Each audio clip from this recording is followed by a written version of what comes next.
इस वीडियो में आज हम एक ऐसा प्रोग्राम बनाने जा रहे हैं जो x पावर y कैलकुलेट करके दे। x को हम बेस भी कहते हैं और y को पावर कहा जाता है। x पावर y की नोटेशन को तरह भी डिनोट किया जाता है। तो एग्जाम्पल के तौर पे यहाँ पे देखें, हम 2 पावर 5 अगर कैलकुलेट करेंगे तो किस तरह करेंगे। तो 2 पावर 5 को कैलकुलेट करने के लिए हम यहाँ पे क्या कर रहे हैं, 2 को 5 टाइम्स मल्टीप्लाई कर रहे हैं और जो रिजल्ट आ रहा है वो कहलाएगा 2 पावर 5 का रिजल्ट, विच इज 32 है। तो सिंपली लॉजिक क्या है कि multiply base value power times, यानी कि हम जो बेस वैल्यू दे रहे हैं उस बेस वैल्यू को जो पावर दिया है उतनी दफा आपस में मल्टीप्लाई करें, तो फाइनली जो रिजल्ट आएगा वो x पावर y का रिजल्ट कहलाएगा। अगर हम इसी लॉजिक को प्रोग्रामिंग में इंप्लीमेंट करेंगे तो हमें एक लूप चलाना होगा जो 1 से स्टार्ट हो और पावर टाइम्स एग्जीक्यूट हो, यानी जो पावर की वैल्यू उतनी दफा वो लूप एग्जीक्यूट हो, और लूप की बॉडी में हम मल्टीप्लिकेशन की लॉजिक को इंप्लीमेंट करेंगे। तो आइए अब कोडिंग को डिस्कस करते हैं। वाइड मेन से हमने प्रोग्राम को स्टार्ट किया, उसके बाद वेरिएबल्स डिक्लेयर कर रहे हैं हम यहाँ पे देखिए हम वेरिएबल जो दे रहे हैं, एक हमने वेरिएबल क्रिएट किया हुआ है बेस वैल्यू कंटेन करने के लिए। सेकंड वेरिएबल है पावर, जो पावर कंटेन करेगा। उसके बाद रिजल्ट कैलकुलेट करने के लिए हम रिजल्ट वेरिएबल डिक्लेयर करें, और रिजल्ट वेरिएबल में इनिशियली वैल्यू हम 1 इसलिए रख रहे हैं कि अगर हम यहाँ 0 वैल्यू देंगे तो फिर ओवरऑल रिजल्ट्स हमारे 0 हो जाएंगे। उसके बाद हमने यहाँ आई डिक्लेयर किया हुआ है जिसे हम लूप काउंटर के तौर पर इस्तेमाल करेंगे। उसके बाद स्क्रीन रेज हो रहा है और उसके बाद मैसेज आ जाएगा एंटर बेस। यूजर जैसे ही कोई वैल्यू देगा तो वो बेस वेरिएबल में स्टोर हो जाएगी। नेक्स्ट फिर मैसेज आएगा एंटर पावर, और यूजर जैसे ही कोई इंटीजर वैल्यू देगा तो एज ए पावर वो पावर वेरिएबल में स्टोर हो जाएगी। अब मेन लॉजिक यहाँ पे मौजूद है इन 2 लाइनों में, बहुत सिंपल कोड है। तो हम देखिए लूप एग्जीक्यूट कर रहे हैं 1 से लेकर, और कंडीशन क्या दी हुई है termination i less than equals to power, यानी पावर टाइम्स लूप चलेगा।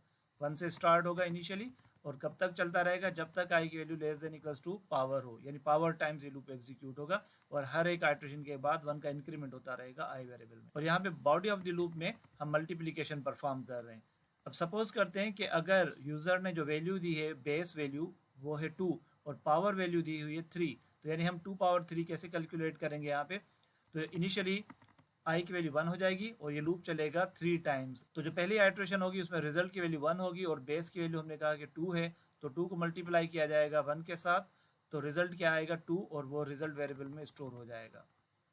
फिर i की वैल्यू इंक्रीमेंट हो जाएगी, i की वैल्यू हो गई 2, तो नेक्स्ट आइट्रेशन में जैसे ही i की वैल्यू 2 हो जाएगी तो यहाँ पे लूप टर्मिनेशन कंडीशन चेक की जाएगी कि i की value less than equals to power है, तो पावर हमने क्या अज्यूम किया हुआ है 3, तो यस ये कंडीशन ट्रू है। तो दोबारा हम यहाँ आ जाएंगे और रिजल्ट में जो पहले से 2 मौजूद थे उसमें दोबारा से उनको मल्टीप्लाई किया जाएगा 2 के साथ, तो रिजल्ट आ गया 4, और न्यू रिजल्ट अपडेट हो जाएगा इस रिजल्ट वेरिएबल में जो यहाँ पे हमने बताया हुआ है, ठीक है। और उसके बाद i की वैल्यू हो जाएगी 3, तो यहाँ कंडीशन अभी भी ट्रू है, तो ट्रू है तो दोबारा हम यहाँ आ जाएंगे, तो 4 को मल्टीप्लाई किया जाएगा फिर 2 के साथ, तो वैल्यू हो जाएगी 8, और 8 स्टोर हो जाएंगे रिजल्ट वेरिएबल में। इस दफ़ा जब हम ऊपर आएंगे तो i की वैल्यू हो जाएगी 4 और ये कंडीशन हो जाएगी फॉल्स, और हम लूप से बाहर। तो रिजल्ट क्या प्रिंट होगा, %d power %d equals to %d। तो पहले %d पे बेस वैल्यू आएगी यानी 2, फिर सेकंड %d पे पावर की वैल्यू आएगी जो कि 3 थी, तो 2 पावर 3, और रिजल्ट क्या आ चुका है 8, तो 2 पावर 3 इक्वल्स टू 8 डिस्प्ले हो जाएगा। और उसके बाद आप देखें प्रोग्राम एग्जिट। तो आइए इस प्रोग्राम को रन करके देखते हैं। जैसे ही प्रोग्राम रन हुआ तो मैसेज आ गया एंटर बेस। तो बेस वैल्यू हमने दी 5, पावर हमने दे दिया 3, तो 5 पावर 3 तो क्या आ गया 125। तो देखिए प्रोग्राम बिल्कुल सही आउटपुट जनरेट कर रहा है। हम दोबारा इस प्रोग्राम को रन करते हैं। इस दफ़ा हम देते हैं 2 और पावर हमने दे दिया 5, तो 2 पावर 5 इक्वल्स टू 32।